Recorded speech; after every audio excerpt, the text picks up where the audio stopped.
Naaalala mo ba nung iniwan mo ako? Matapos ako mabangga? Ha? Naalala mo ba? Buti na lang may nakakita sa akin at iniligtas ako! Ana, hindi mo naiintindihan. Ang alin, ate? Na hindi mo matanggap ako bilang kapatid mo? Nainggit ka. Dahil sa akin binabaling ang atensyon ni nanay at tatay. Ate, wala akong ginagawa sa'yo.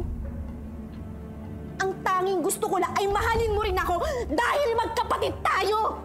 Pero anong ginawa mo? Kahit kailan, hindi mo ako pinagbigyan! Ana, madami kang hindi alam. Tumigil ka! Alam mo ba, dapat ikaw ang uunahin ko? Kasi kailangan pa kita gamitin para mahanap kung sino yung baboy na ng baboy sa akin. Kaya, pinabayaan kitang mabuhay. Pero ngayon na alam ko na kung sino siya, di na kita kailangan. Kaya ngayon, pwede na kitang dispatchahin. Hayop ko!